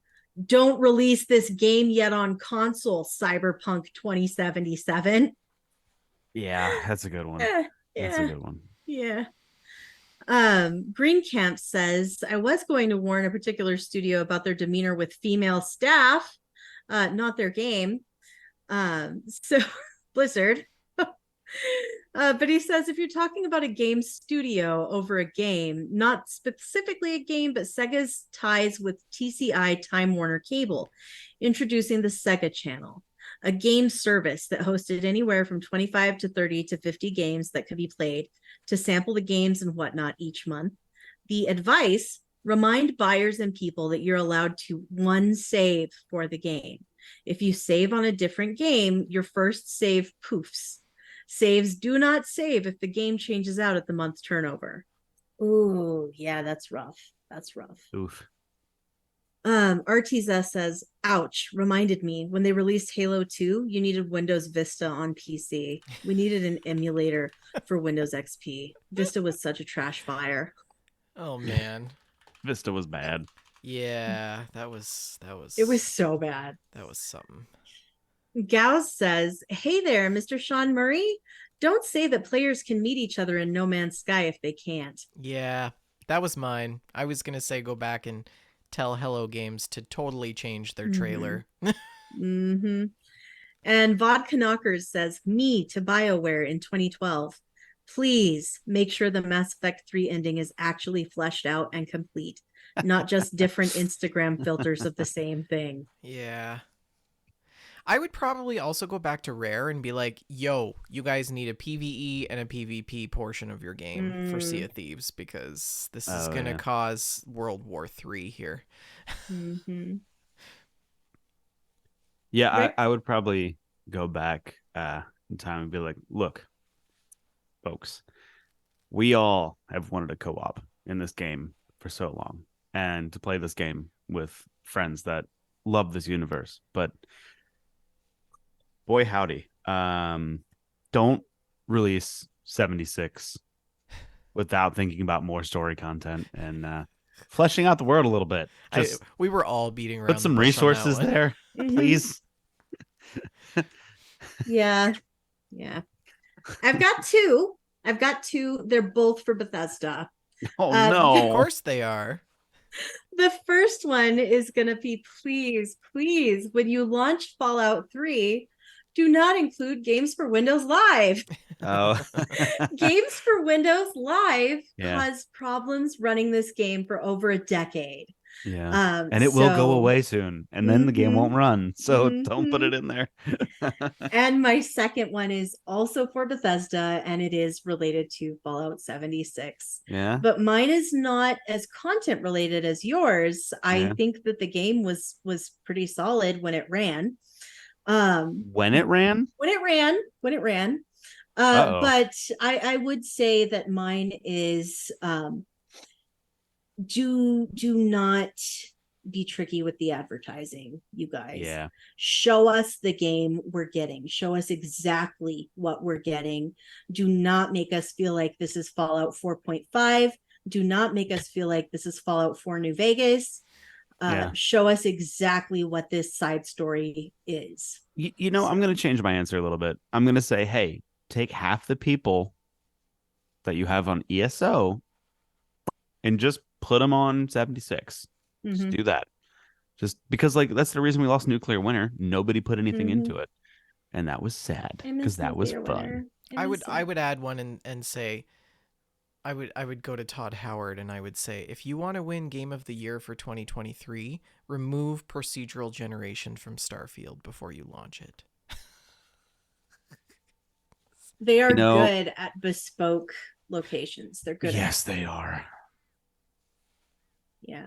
That was the main downfall, I think, that really got the community going about. Now, see, the procedural generation doesn't exactly work the way that most games do it. So I'll talk about that a little bit because I don't think you've played it. Have you, Vendor? Not yet, no. And then you haven't played it except for like 2 minutes, Shalene? I'm going with my strategy. I'm going to wait a year for a few hours. Okay, all right. I played maybe 6 hours. Okay, very little. Okay. So I'll talk about it a little bit, I think, because I've got like 300 hours in it right now. We do have a couple of answers from the chat to our mail stack questions. I'm going to read those. What do we got? 4 Mile says, I would go back to whoever does Skull and Bones and tell them not to screw it up again. Has it even released for them to screw it up? We just got news that it's been delayed again. Yeah. We're thinking about putting that on a soundboard sound effect so we don't have to keep saying it with wasting energy speaking the words. I got to go back to that episode and clip your voice of Skull and Bones has been delayed again. Right. What was that thing, Shalene, that you were convinced it wasn't going to be a game? It was just Death Stranding. Starfield. Yeah. Death Stranding. No, it was Death Stranding. That was you. For me, it was Death Stranding. I thought that Death Stranding for quite some time. I thought Death Stranding was just an excuse for Kojima to hang out with Norman Reedus. I feel like Skull and Bones is that for me, where it's like it just doesn't exist. No, well, I mean, but you're actually right though. It doesn't exist. Still doesn't exist. When was this game? 2017. Oh my gosh. Was it 2017? Maybe. Vodka Knockers says, for the love of Pete, make sure those Fallout 76 duffel bags are legit. The duffel bags were so bad. They were so bad. Did you see that? I know that you guys have probably talked about it, but the interview with one of the directors, I think, of Bethesda, who's like, hey, our own hubris screwed us over. Like, did you guys see that article? Yeah. Mm-hmm. Yeah. Did you guys talk about that? Okay, I thought so too. Yeah. I thought that was like good of him, just be like, yeah, we suck now. Not that we suck now, but like, I mean, we get it. They can afford to admit their faults. They're owned by Microsoft now. At least they're able to do so. Yeah. And Sulior says that he would warn Nintendo against partnering with Philips instead of Sony. So, yeah. I'd go back to the 80s and be like, the Russians are coming to take your Tetris. Get on the Oh, plane. dear. Get on the plane now. Have you So watched the that's it for Tetris the mail movie? stack. No, Is it Oh, it's Tetris movie? so good. It's so good. I've heard Tetris good movie. things. Yeah, it's very good. Check it out. Yeah, it's you have to wait until almost the end though before the long piece appears. Nothing? Come on. Let's talk And about then what the community is playing. I hate you guys. No, you don't. Okay, so this is going to be a mix of challenge shots and screenshots. The first one submitted to us is from Alex. And she says, Zephyr and I on World of Warcraft with my parents, and we are now the Insane Bone Posse after getting an Ice Crown raid achievement. That is great. Almost said ice cream. And Shalene, can you explain this image? So there's like these 3 skeletal dragons hanging out together. Just of course our intrepid listeners are riding them. And they're just, in a little huddle having a great time. Yeah, what is it? What's that green like? I have no idea. Plants? No idea. He looks like some green, kind of spectral dude. dragon of some sort. Yeah, I like it. Made of ectoplasm, maybe. Next one. This is a screenshot from Daddio. I believe that this is a challenge entry. And he says, I don't remember where I left off in this one. This is Assassin's Creed Odyssey. So he restarted it on stream. And this is Cassandra in Attica at the port of Piraeus. And Great. it's a great shot. His character is standing on this roof, as you do in Assassin's Creed, and you can see all of the temples and houses and rolling hills in the background. There's a ship in the port. I really liked the Cassandra character. Yeah. Was that the Greek one? Mm-hmm. Then we have this shot from Archon. And he says, I went back to the old Telltale Walking Dead games. I haven't touched it since 2015. Blew the dust off on that one. I forgot how hard some of those scenes hit. And this is the picture of who, Shalene? Clementine. She will remember that. Mm-hmm. Forgot about that. Mm-hmm. And that was a challenge entry as well. Yeah. This one's from Vodka Knockers. I made an effort to create the Starfield version of the meme with multiple Spider-Men pointing at one another. And this is not a challenge entry. It's just a screenshot. Yeah, these 2 guys are dressed exactly the same. Exactly the same. It's so good. Then we have a couple from you, Shalene. Explain this one. Yes. So I decided to decorate my main room in my Animal Crossing house for Thanksgiving. And I set up a lovely Thanksgiving dinner. And 4 Mile was free last night. So I invited her over for a beautiful dinner. And I was glad it was just the 2 of us because I only have 2 chairs in the dining room right now. So thankfully, we've got her sat down. I've got a nice roaster with the turkey in it, some bread, and you can't see it's out of frame, but I have a lovely dessert table set up. So do we have and we're both wearing figure skating outfits, by the way. There's another oh my gosh. Yeah. There's a photo here. This is another angle. Yeah, it's just another angle. It shows her face instead of mine. And then here we are in the living room, just like having a great time. Pie. The pie, it's steaming hot, just beautiful. And it's really cute. We had a great time. We had so much fun in our little figure skating outfits. It's very cute. I love your little Dutch oven that you have on the table. Mm-hmm. It's very cute. We had so much fun. Then we have this one from Taz. Yes.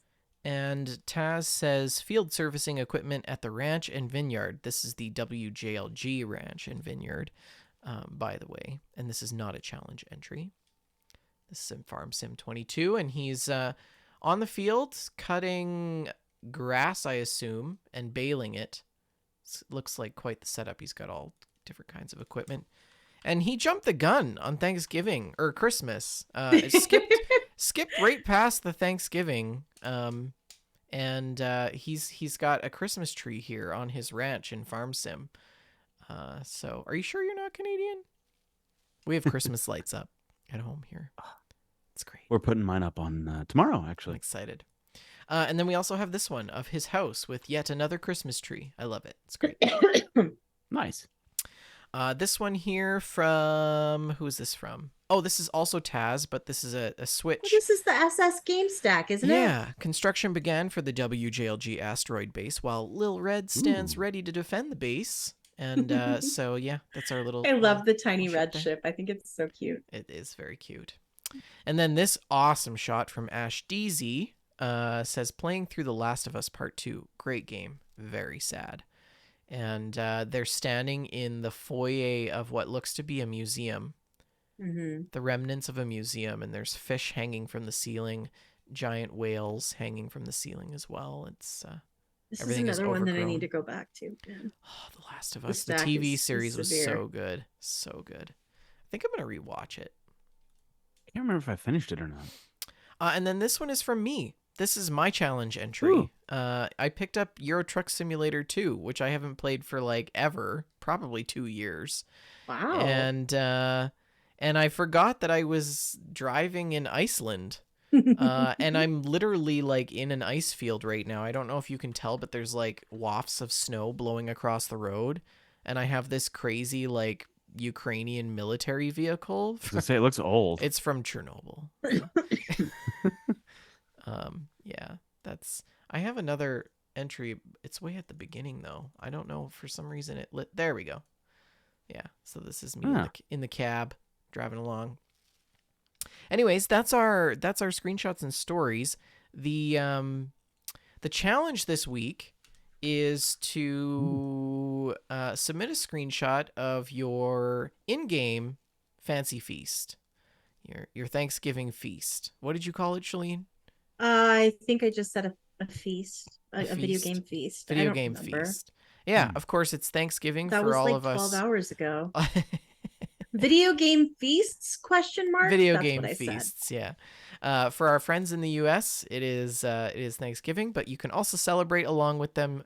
Else, if you live elsewhere and you're listening to the show, send us in a screenshot of your video game feast for Thanksgiving, and post those in the screenshot. No, the new challenges, GameStack challenges channel in the Discord.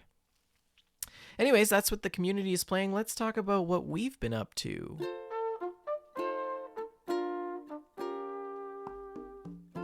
That's Rick? pleasant. Rick, what have you been playing? Well, so I'll talk about Starfield at first. Let's do that one. So I think you guys know that I was very excited for Starfield. The hype was real. Yeah, and I stayed away from a lot of the trailers. I didn't want to, Smart. you know, I didn't want to get hyped up for anything. But I realized that. So, okay, I'll start off with what I like about the game. Okay. The fact that you can build and walk around your own ships is one of the coolest aspects of the game, in my opinion. And, I'll build a ship and start putting components on it, and I don't really know how the interior is going to look until you get into it. So it's kind of fun.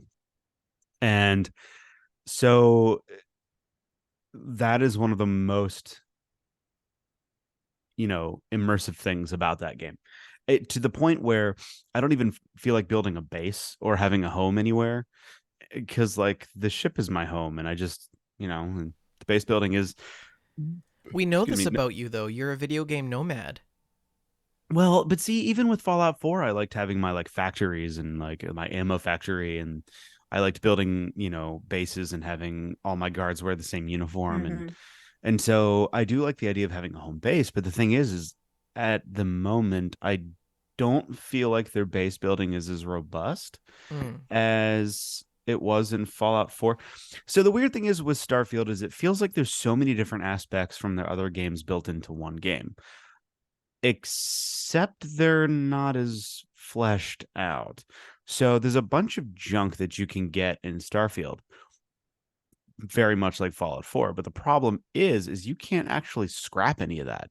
It goes back to like it goes back to like Fallout 3 New Vegas, where like, so what do you do with the junk? Nothing. It's just stuff. So like the toilet paper, just toilet paper, can't scrap it for anything. I have so And much of that garbage in my pockets. it's just I've been everything in picking up yep, everything. worthless. Everything in miscellaneous is worthless except for like the digipicks. If it's a crafting material, it will have like a rarity dot next to the description. So like that's one of the things that's a little strange about the game is like, okay, you had this mechanic in 4 where you could just scrap everything and you scrapped that mechanic. Fine. So Okay. you're actually a hoarder then. People have been hoarding stuff and dropping it on their spacecraft, so it just looks like this lived-in trashy spacecraft. And it's pretty funny. It's pretty funny That's because you're pretty just walking good around like because sloshing through stuff. there's Yeah, been yeah. times where I put a shelf up in Fallout 4 and there's like, one little candle on it or something, but you can't put anything else or, you know, Yeah. yeah. And so like that's kind of a weird thing. The procedural generation, it's not like No Man's Sky where you land on a planet and just start walking in a direction and it continues.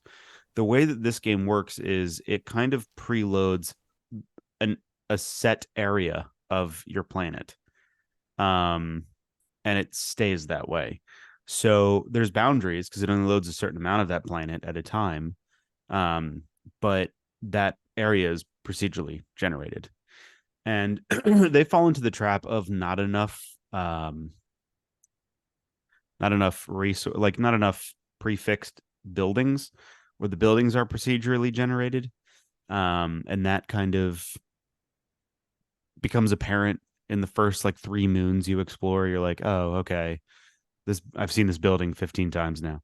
Um, one of the things that people don't seem to understand, like they're like, man, a lot of these places don't have anything on them. They're just rocks. And it's like, Well, have you yeah. seen space? Because one thing that this game does try to Fair. do, it does try to play a little bit more. It's more expanse than it is Star Wars, if that makes sense. Um, and where the expanse is like, there's no alien life form, like there's no aliens. It's just one dirty rock after another, and this is kind of the same vein. We're like moons, nothing on them, just a moon, maybe some resources, some iron, cobalt, sure. Other than that, nothing. Um, you know, the, the gunplay is fantastic. I think the spaceship battles are really fun. I think they got that good. The characters that are there, I really enjoy. They still suffer from the same Bethesda facial animations that just don't work right. Have you gotten a character with where it's just like a tongue and eyeballs No, and actually, lips no, I haven't gotten and that one. like no head? Okay. I know what you're talking about, but I haven't gotten that one. But one of the things that I will say that I did not realize, we've been so spoiled by the lack of loading screens that I don't think, I mean, personally, I didn't notice that about games until playing Starfield. And I was like, oh, this has the normal amount of loading screens, but it feels like a ton because Mhm. most games these days don't Well, I have mean, I that. play Animal Crossing, so So Sure. much loading. I Oh my am Sure. I am gosh. totally unfamiliar with the life of no loading screens. Well, like Mhm. Cyberpunk has very little loading screens in it. And it's just kind of funny Yeah, because it's you don't true. think about it It's true. until like you play a game like Starfield and you're Yeah, like, and a lot of games oh, mask them super, super they well. do. Starfield's I just don't like, mind. I don't here's a mind screenshot. loading screens. I don't mind them. Like I don't either. I really don't. It's because not like an when I play, I sometimes I'll have a snack with me or a tea or something, and when the load screen comes, okay, time for some tea. You Well, know? that's when you answer your sure. text messages. Yeah. Right. Yeah. And I will say, so the main gameplay loop of Starfield's so different than anything they've ever done. Where New Game Plus is a thing, and it's actually kind of part of the story in a way. And I got to New Game Plus 10, and So you've played this game 10 times? Is that what yes, you're telling me? yeah, but they let you skip big chunks. There's reasons Okay. behind it. So the problem with it is you might get into this thing of where someone's like, "Oh, you beat the game and just see what you get. Beat the game." And sure, fine. but I wouldn't rush to get more new game pluses. Um, I rushed and got to 10, and I found that starting Starfield, I ended up starting a new character. Go figure. After getting to New Game 10, because I had this weird feeling of like I don't know how to really explain it, but it's like, oh, I've been here before as this character, and it just Mm-hmm. doesn't feel right. And New Game Plus kind of broke some of the missions, some of the other missions. So I started a new character as this nobody, because as you know, you start out as a miner on a asteroid or a moon, and so I will say the game is much more fun when you on your first playthrough doing everything personally. So like for me, it really works out to do as much as I can on my first playthrough and then start, the new game over. But there it's weird, man, because like there's it suffers a little bit from like the Fallout 4 aspect of things where there's a little less mystery in the universe than I think you would think there would be. I mean, there's some pretty cool POIs and stuff like that, and there is kind of a overarching what exactly is going on with when we end the game and go to New Game Plus. There's a lot of mystery in that, but the game doesn't really seem to want to talk about it too much. And that's kind of strange. And the world is pretty well fleshed out. Like you get in there's this faction, there's that faction, and everyone pretty much understands who they are and who this faction is, and these are the bad guys and these are the good guys, and there we are. And Question. it's Question. yeah. Are there any Star Trek or Star Wars references? Because I feel like that's kind of a must. If there is, they're pretty light. The game takes itself pretty seriously. Hmm. And you know, and it's one of those games that it's not like I'm not like enamored with it, but I keep finding myself going back to it in a way because it is a bit of that. It does have that Bethesda thing where you're like, well, I wonder what's on this planet, or I wonder what's over here, or I See, wonder what's for in me, this the place. mystery is landing on a desolate planet where there's Oh, there's a absolutely lot no of life. desolate Like planets. I got watching. I mean, I got watching a documentary on Mars that was like Yeah, 3 hours long, and I was totally captivated. And the three yeah, hours went by like a blink of an eye because I was just so enthralled in the fact that there is this other planet that's totally bare. yeah. It's totally bare, but every rock face, every corner, every crevice, um, like It's what's new. there? It's new to us. Yeah. Well, So I will say the game doesn't have that level of curiosity, and the only reason is because it's so much. There's so many planets, and I think it's a good game. I dig it. I don't think it's game of the year by any stretch of the imagination, but I don't think it's the worst game in the world. No. Um, they do a lot of things right and they do a lot of things wrong, just like with most Bethesda games. And I find myself really enjoying it, and I hope so much that they continue to improve and when they make updates add like new structures that might be discoverable, not necessarily like major changes, but like, oh, it just changes things up a little bit. yeah. um I have a feeling DLC will come, and I really hope it kind of plays on what's going on and some reasons why behind things are happening in this universe. um and I would really like to see one of the things that you can do is you can hire crew members to work on your ship, and they help bolster your stats in some way, shape, or form. And I would really like to see a bit more swashbuckly dirty crew, because everyone right now is pretty straight laced, and that's like the biggest problem in my opinion with the game. That's what really makes it feel not real, is the fact that everyone for the most part that you can be friends with is goody two shoes in a way, and that's really the biggest shortcoming on that game.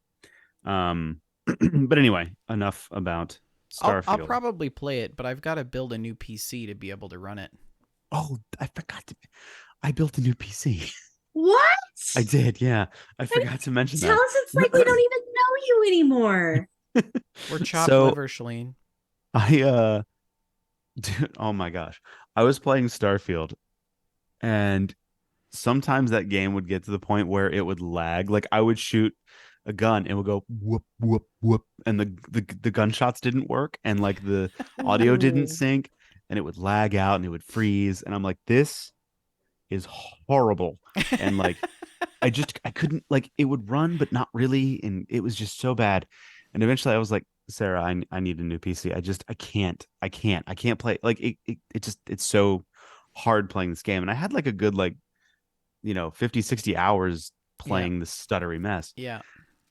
And I was on DDR3. Like I couldn't even install Windows 11. It wouldn't function on my computer. And I was like, babe, I gotta upgrade. Like I just can't do this. And so, she's like, get an itemized list of what you want and we'll see. And so when Amazon had the Prime deal days, um, I ended up getting it was a whole new motherboard. I got like an i7 1300K or whatever, DDR5. I got all in MVE, NVMe memory now, Nice. and and water cooled. I got water cooled this time too. Mm. And one of the reasons I discovered my PC was struggling, and this was a couple months ago, is that so I have a fan on my CPU which is blowing towards the back. I had a fan on the top which is blowing out, and then a fan on the back which is blowing out. So the idea is that my CPU fan is sucking air in, and then the top and rear are exhausting it. Well, the problem was my top fan was actually sucking air down. Oh, Oh, it was So the wrong way. it was sucking air down, and basically it was just circulating the hot air. hot air Hmm. in my rig, Oh. and it was so hot.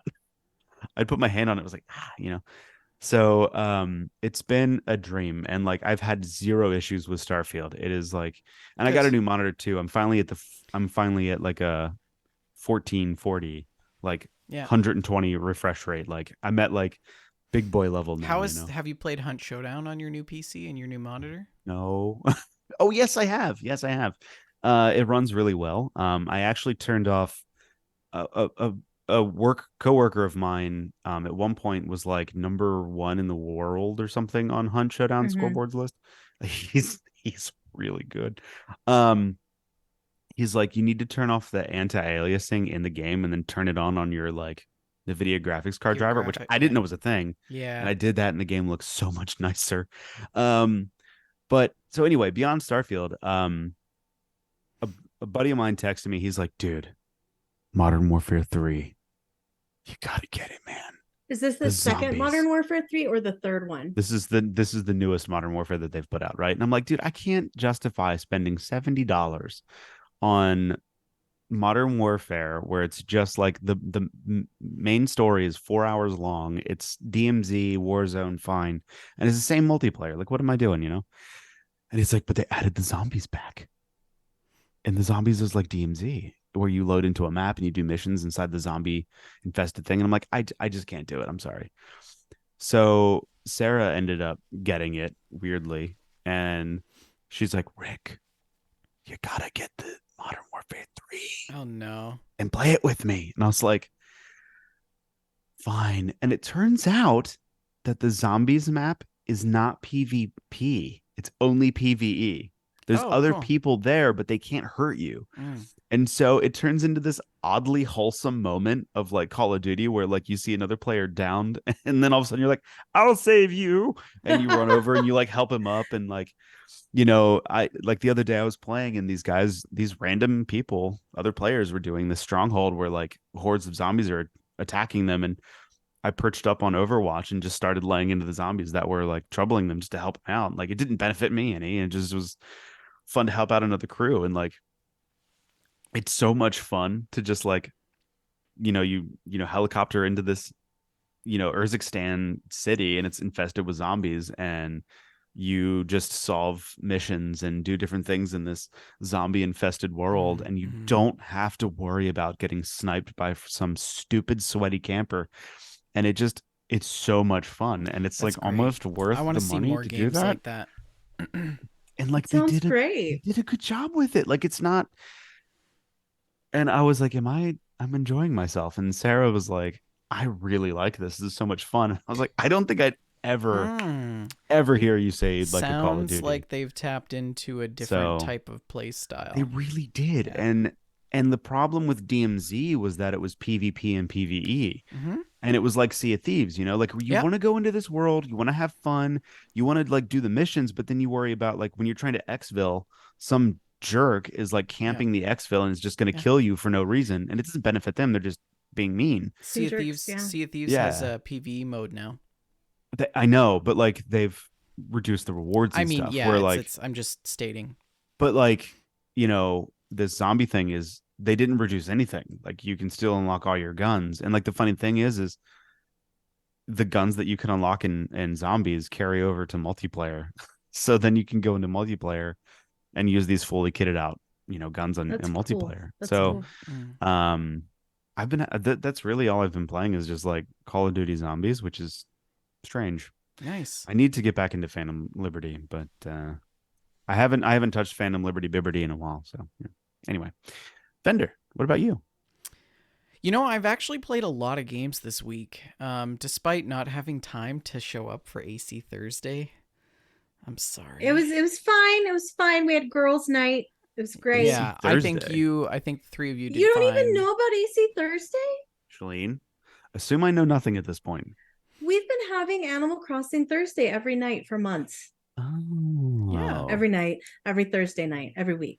I mean, We're she having wants AC it to be Thursday every week she for wants months. it to be every night, but Yes. Yeah. To be fair, I was also like Assassin's Creed Thursday. That's weird. Yeah. Yeah, I haven't actually touched my Switch this week. It's Vendor, 4 Mile, and Kern Jess. Yeah. And I. Yeah. And Yeah, Nice. I haven't touched my Switch this week. I've been knee deep in data analysis, so I didn't get a new PC, Rick. Because this is my new PC. Oh, that's an M2, isn't it? Yeah, he's holding up his MacBook. Yeah, It's his so old MacBook. That's the work. Nice. That's the The work battery one. exploded. My old MacBook. I put it down on the table and it like rocks back and forth because the battery swelled on it. So it's time. How do you like the little touch utility bar above the keyboard? This one doesn't have it. Oh, it doesn't. No, Oh, okay. It's I'm gonna drop it. It's just the regular. Okay. Yeah. Okay. So, but The only ones I've seen, I didn't know that there was an option. The only ones I've seen have had the bar the at the top. 13, the 15, and the 13. This is a 14-inch, but anyways, Okay. that's beside the point. So I did play some Alan Wake because everybody was talking about it, was so hyped, and I was scrolling through my library one night in Steam, and I'm like, I have Alan Wake. When did I get Alan Wake? Somebody must have gifted that to me. It's probably RTZ. But yeah, I'm like, you know what? I'm gonna install this and I'm gonna start playing it, and we're gonna see. And I got like 10 minutes in, and that guy with the axe and the hollowed out black eyes, and he comes out from behind the bush and he's like, I'm gonna get you. And I'm like, I can't do this. Like, this is too scary. I can't. And then I was trying to shoot and it wouldn't shoot. And then my flashlight batteries ran out of batteries. And I'm like, this is too much. I just can't do it. And then I uninstalled it. So I'm a scaredy cat. And now I sleep with the lights on since Tuesday. So It's adorable. yeah. I played ETS 2 in Iceland, as I mentioned. That was also scary, but in a different kind of way. Because you're like trucking on these ice roads. That was fun. Yeah. Almost went into the ocean once. I played a little bit of DRG with Hobbit and Jess, which was a lot of fun. We are now complete all of our Halloween stuff. We got all the Halloween masks and stuff. We are just doing weekly core hunts now to get some Matrix cores, but it sucks because every time we do industrial sabotage, Hobbit's game crashes. Oh. Yeah, and then she has to like verify her files. Ugh. So I don't know. Apparently that's like a known bug that they haven't fixed. We also played Overcooked earlier this week. But Overcooked is so fun. I may have played it under the influence of some some Yeah. some of Snoop Dogg's edibles. Oh, Um, man, I'm hungry. Holy man, was it ever hard to play Overcooked? It was Just so overwhelmed. hard. We were like, why is this so difficult? But we had a great time. We were laughing. It was awesome. The keybinds for Overcooked are not what I thought they were before, but I don't know. Maybe it was just, yeah.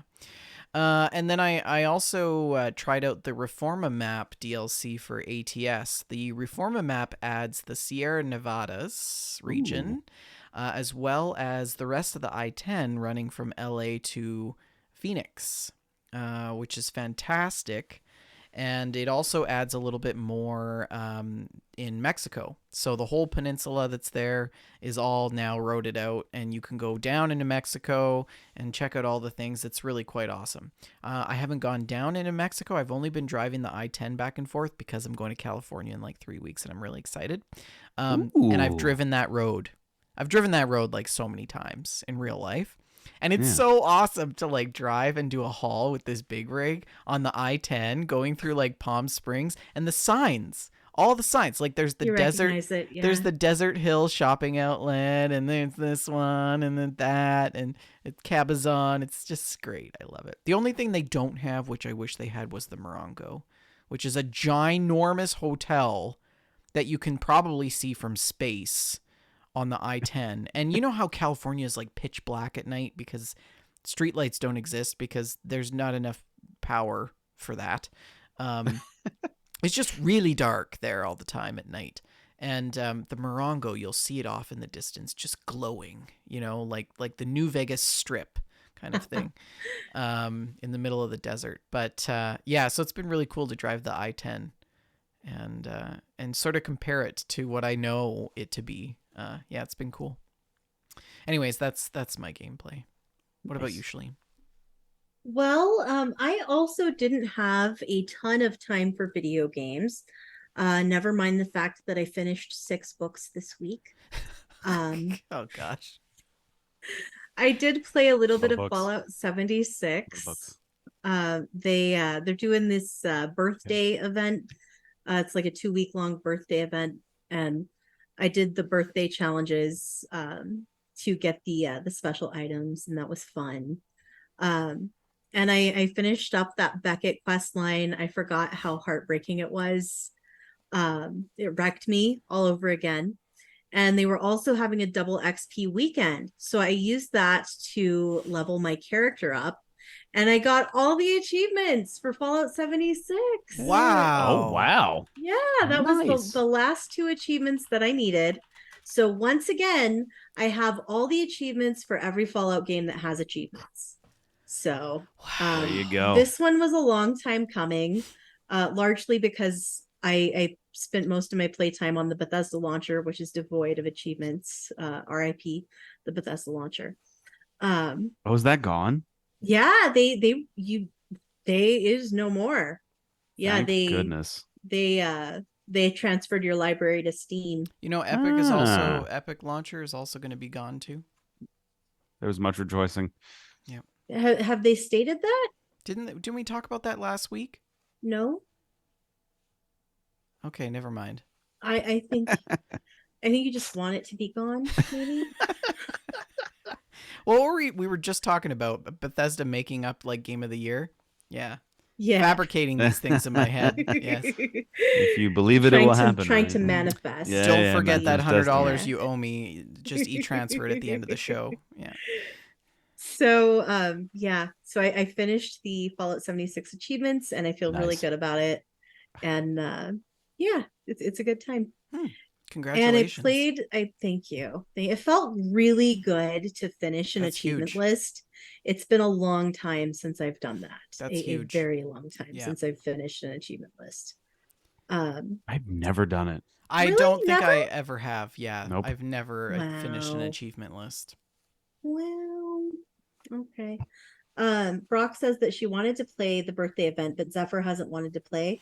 So please help me shame him into playing it this week. Zephyr, play with Alex. How dare you? How Mhm. dare you? How very dare. How very dare. Very You can dare. play with me, Alex. Send me a message. We'll do birthday challenges this weekend. I also played some Animal Crossing New Horizons over the past couple of days. I went ahead and redecorated my living room for Thanksgiving, like I had mentioned, and we had ladies' night on Thursday.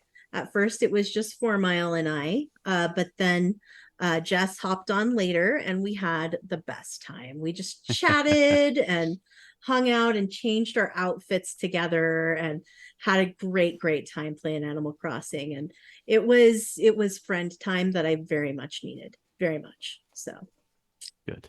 that's my gameplay. Awesome. Oh, wow. Well, I mean, that is the best way to cap things off is with our gameplay. And that's pretty much a show. Yeah. That is a show. It was fun. Stay tuned for next week's episode of GameStack Podcast right here on We Just Love Games Network. That'll be November 24th, I believe. Black Friday. Yeah, and then the week after that, we have Wait, I'm GameStack. I'm gonna be in Arizona on Oh, Black Friday. okay. Yeah, What I do you should do? probably mention that. We're spending Thanksgiving with his family. Oh, cool. Okay. Well, maybe we'll take next week off because of Thanksgiving. And then we can resume our Thanksgiving. And then next week will be DameStack. DameStack, yeah. And then we'll be doing Ooh. Thanksgiving at Christmas. So I feel like I got to show up for GameStack. I mean, you're welcome to be here. you are welcome to be on DameStack with us. It should work. I'm trying to think December of what's 1. coming up. We don't really have anything big coming up, so that should be fine. Yeah. So, any other plugs or announcements, Shalene? None from me. Rick? Nothing. Well, thank you all for listening. Don't forget the show is sponsored by Oak and Crow Coffee. If you head on over to oakandcrow.com, you can pick up a bag of We Just Love Coffee blend, and $2 from every purchase of that bag goes to the Children's Miracle Network. You could email us at info@wejustlovegames.com or send us some mail in the Mail Stack channel. Don't forget to submit your challenge photos of your Fancy Feast for Thanksgiving in the Challenge GameStack Challenge channel. We are also on socials, Twitter at We Just Love Games, Shalene at Shalene L, myself at Vendertron, and Rick at not on Twitter. I mean, I'm not even not found. Yeah. I'm not on Twitter at all anymore. Facebook.com/We Just Love Games, Facebook.com/group/We Just Love Games. We're also on Discord. If you're listening live, scroll down right below in the About page for our Twitch.tv/We Just Love Games, where we live record the show at 6:30 p.m. Mountain Standard, 8:30 Eastern Standard Time, right here on We Just Love Games. And our show, if you miss it live, don't worry, that's okay, because we post it on YouTube, iTunes, iHeart, Apple, Google, Spotify, and any other podcast platform you can think of. Thank you all for listening. Please like, subscribe, and review. And Rick, have you got a last word? No. I was unprepared. Shalene, have you got a last word? I'm usually unprepared as well, but this time I'm going to say the last word is onomatopoeia. Good night, all.